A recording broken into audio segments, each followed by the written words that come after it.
Hey y'all, what's up? Jamie, that's me here. Welcome back to the channel and welcome back to another conversation regarding Allisha Watts and her case. Yesterday, I came to you guys regarding Allisha Watts and we talked about when she went missing, the details surrounding her being missing, how a lot of us believe that the boyfriend may have had a lot to do with it, but the police are not really telling her family anything. They're not labeling him as a person of interest, nor are they labeling him as a suspect at this time. However, I do believe that deep down within the police department, they do know that he's a suspect. They do know that he is the person of interest, as he was the last person to see her, which is why his home ended up being searched on yesterday night. And I did come to you guys with that video and we talked about that and his home being searched. But I want to get into more of Allisha's story because I know a few of you guys wanted to be updated. So I looked to find updates, and there were bits and pieces in different articles that were very interesting to me. Okay.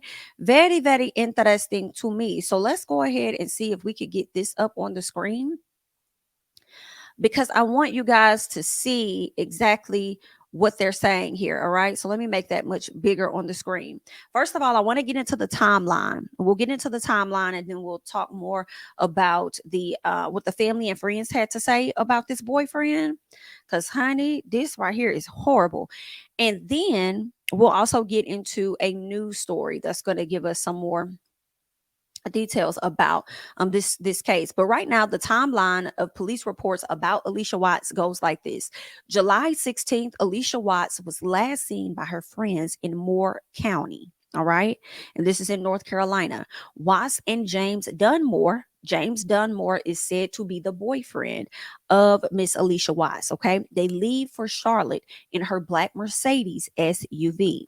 Now, on July 18th, the black Mercedes SUV was found in a parking lot of the Anderson County DMV office, which is interesting. The car was found 2 days later. And I honestly feel like the car was found on accident. Right. But either way, the car was found and they found the boyfriend, James Dunbar, inside of this woman's car. And they're saying that when they found him, he was unresponsive. So what that means, I'm not sure. For me, I would like to get details of that. I know they won't be giving us any details. It seems like the police are keeping this case very tight nipped, to where they're sure to not let out a lot of details because they probably don't want any issues or cracks in their case once they solve this mystery of where Allisha is. Okay. But when you say unresponsive, I can't help but think about Carly Russell. And it just makes me think, well, y'all said Carly was unresponsive. So what does that look like? Was he in a state of shock and he was unresponsive? Was he asleep and woke up and didn't really have a whole lot to say? Was he drunk? Okay, and barely could talk. Like, what were the things of him being unresponsive? But let's get into more of what they're saying here on this timeline. All right. They're going on to say that on July 19th, the Charlotte Mecklenburg Police Department filed missing persons report for Allisha on the 19th. I was thinking that it was done by the 17th, but it looks like they filed that on the 19th. But the family, that's what's like, why did y'all wait that many days if the family hasn't heard from her by the 16th? I'm sure by the 17th, they'll be ready to go ahead and file her as missing if they're reaching out and they can't get any access to her, and y'all are just not filing it on the 19th. It seems to me that y'all found out that these vehicles were linked and then you decided to report her as missing, police department. But let's go ahead and keep going because they're saying here that on July 20th, Anderson County Sheriff's Office links the SUV to Allisha. So it seems like originally when they went to go search and they found out that this was Allisha or whatever, they did not know that this vehicle was connected to her. And I kind of talked about that on the other day. I talked about this on yesterday. It seemed like they didn't really know that the vehicle was connected to her. They just found that, hey, there was a man. Give me 1 second here. They just found out that it was a man that happened to be in this woman's car. Or at least they just found that it was a man that was in this car. He was inebriated. He was not responsive or whatever. Obviously, it was sketchy for the people at the DMV department. So they decided to go ahead and just take him in, arrest him, get him checked out, take him in, arrest him, whatever the case was. And then after they ran the details and the specs on the vehicle, they learned that it was connected to Allisha, did further research. And then that's when they learned that she was indeed a missing persons. So I guess that's how all of the counties may have likely, crossed each other. But let's go ahead and keep going. Give me 1 second here. Just want to make sure that okay, there we go. All right. So then also on July 24th, CMPD announces Watt's car had been found. So y'all had already knew that the car was linked on July 20th. So y'all held on to the car. Y'all must have ran y'all specs and all of that, and then decided, or at least maybe it took time for it to get from Anderson County to wherever the CMPD needed the vehicle to go to. So that's when they announced that the car had been found, right? So then on July 25th, Anderson County Sheriff's Office releases a statement saying Dunmore was found along with the SUV. Okay, so that's where we are at this time, July 25th. Now we're still waiting on details. I guess you could say on July 26th, in the wee hours of the morning, 26th going into the 27th, was when they conducted this search on the said boyfriend's home. Okay, so that's another thing that we do know. A search was indeed conducted on his home. So let's get into some more details. I'm trying to see if this is the proper article where the family kind of labeled this guy as someone very interesting. Let me pull this. Okay. All right. There we go. It is. And then we have another one. Let's see. I'm going to go into this one first, and then we'll go into the details about the boyfriend. Okay. So the first thing that I did want to highlight was this, because I had been wondering for a long time, like, why are y'all not telling us anything? Why are you guys not letting the family at least know what the heck is happening, like what's going on, with their family member? And I did see something that one of their experts said in this article. So I want to scroll down to that part where the expert said something interesting. The expert said police are likely being cautious in the event there's foul play involved in Watt's disappearance. They want to make sure that the evidence is there and establishing the proper matter to be able to get a prosecution on a suspect if this is in case foul play. So now it makes me question whether or not this man may have been talking. If he's talking to the police, but the police is just not telling them anything. And based on the things that he's saying and them possibly catching him up in lies, probably had been enough for them to be able to get a search warrant to go and search the house. You were found in her car. You were unresponsive when you found. We had to take you to the hospital, get you checked up. We arrested you. And then they probably have had conversations. Maybe his willingness or unwillingness to talk, whatever they learned in that interrogation, could have led them to do this search on the home to find whatever evidence they can. So once they come out and they put these charges on him, it won't be anything in error on their part because they did all of the necessary procedures. I just would have assumed that the family would have received a form of communication about what the next steps are, what's going to happen, even if y'all are not going to talk to them, like give us like a week, check in with us next week to see what our findings are or whatever. It was like they reported the woman missing and then they just ain't hear nothing.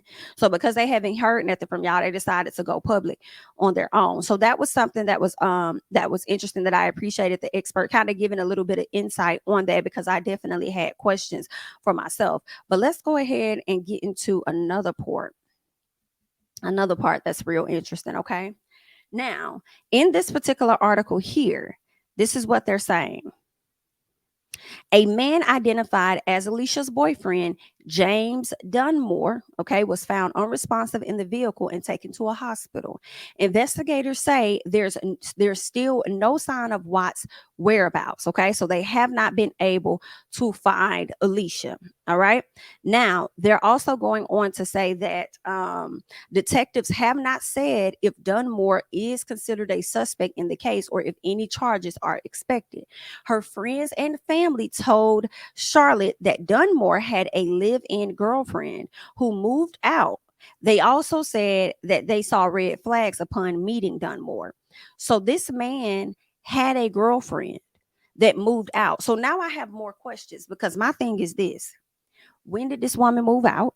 Were you dating this woman when you dated Allisha? And did this woman actually move out? Did people actually see this lady move out of that home? Because if we don't hear from this young lady that was his girlfriend at some point that may make a post or say something, it's going to lead me to question whether or not he probably did something to her too. Okay. And if she's still, with us and he hasn't harmed her, I'm sorry, not that he hasn't harmed her, but if she's still with us and she hasn't gone missing, then maybe some things happen in their relationship that she could come to the front and share with us about. Okay, but let's go ahead and get into more of this article, right? So they're saying there were several things he would say or do to us that were controlling, but to her it was, he loves me. What? Now this is what one of Allisha's friends had to say. And then another one of her friends pretty much co-signed and agreed. She says, he came off as a weird individual to me. His eyes. My sister, when she saw him, the first thing that came out of her mouth is, he got sneaky eyes. And that is what she said. Family members said Watts was going to a comedy show at Bojangles Coliseum on the weekend of July 16th and to visit Dunmore. It's unclear if Watts ever made it to that show. Okay. CMPD issued a statement on Wednesday saying detectives are following all leads in this case. Okay. But her family members are saying that there's too many loopholes, too many unanswered questions that they have, and they just need to know the last place she was at. They said, we now know where they found her car and the unresponsive man in the car. Where is he? Where is Allisha? They're not telling us anything. I hate that. I'm not sure if that's something that's really normal in these cases where they just won't tell y'all absolutely anything. I think that's messed up. I wish that they would give y'all something to go off of. But in the meantime, I do want to get into this news article, or not this news article, but this news report. So let's go ahead and get that on the screen and see what they have to say about this. Right now, though, we have to turn to some new video that is shedding light on the investigation into a missing Moore County woman. This video WCNC Charlotte has obtained shows CMPD officers at the home of Allisha Watts' boyfriend last night. You'll remember, of course, we've been detailing her story for several days now. She's a 39-year-old woman who was last seen on July 16th leaving with that boyfriend, James Dunmore, in her car. That car was later found in Anson County with Dunmore inside. Police say he was unresponsive. WCNC Charlotte's Jane Bonreal is joining us live now from CMPD headquarters. Jane, you've been digging into this search in particular. Have you been able to learn anything about what happened last night, what we saw in that video? Yeah, a little bit, Vanessa. I did speak with a close friend of Allisha's who lives in Moore County. She says when she heard CMPD investigators were in and out of that house last night, she called her sister who lives in Charlotte to go by and get that video and get some cell video. And then that friend sent me that video this morning. An uneventful Thursday afternoon in the University City neighborhood of James Dunmore. The man, family and friends of Allisha Watts say she was dating for the last several months.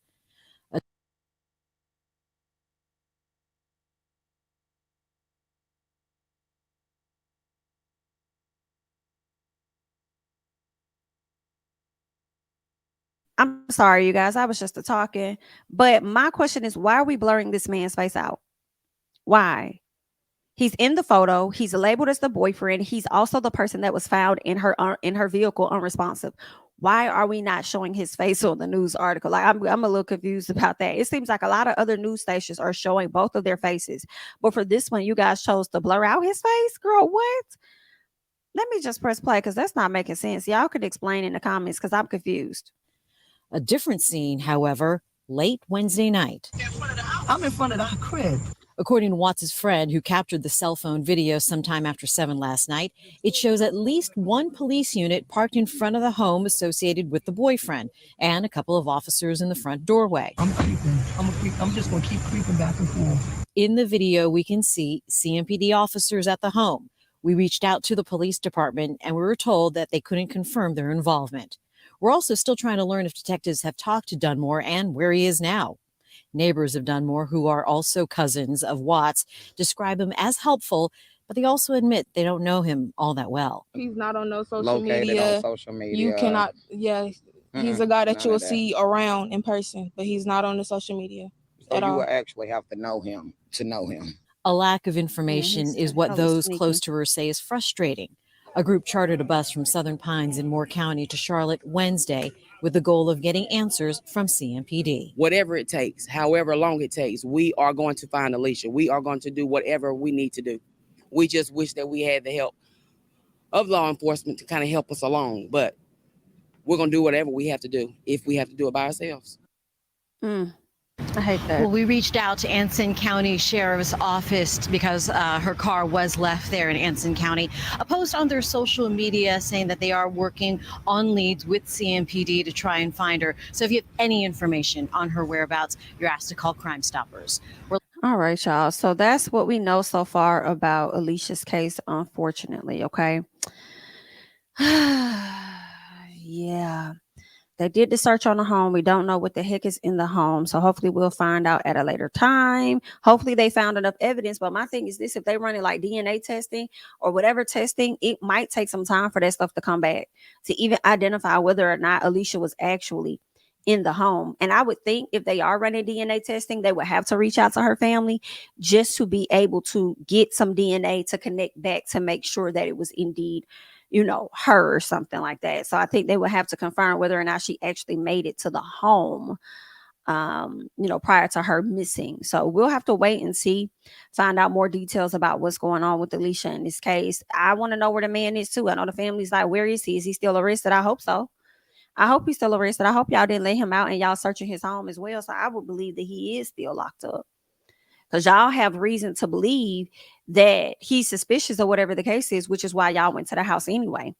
Talking about it's just a natural protocol to cover all bases. No, he said something to y'all that was deemed as suspicious that made y'all go to the home to do an overall search of this man's house. And if he didn't say anything, the fact that he has a missing woman's car is enough of a suspicion for y'all to want to go back to the house and then do, you know, additional research at this man's home. But I do understand them wanting to cover all of their bases. I just hope that whatever research that they are doing is leading somewhere. The only somewhat of a good thing I will say about this case, y'all, is the fact that although the family are not learning directly from the police what is going on, they're learning through the news that the police is actively on this case. I feel like there are so many people who family members go missing and they don't get either. They don't get the communication from the police, and they also don't get the updates that this is what's happening within this case, even if the news people know. So although, you know, it's a tough situation to be in, I am kind of glad that they're still getting some knowledge about what's going on with their loved one's case by way of the news. So I think that's a good thing, you know, and hopefully we find out some details, you know, much sooner. But I apologize if you guys heard any noise or whatever. That's really the people outside, you know, mowing the lawn and all of that. So it could have been a bit loud. So sorry about that. But you guys leave your thoughts and comments down below regarding this case when it comes to Miss Allisha Watts. So hopefully we can find out what's going on with her case and where is she, and hopefully we can find her way sooner than later. Okay, that's all that I have. I'm Jamie, that's me. Follow me Instagram, Twitter, Threads, all of that, and I'll catch you guys in the next one. Bye-bye.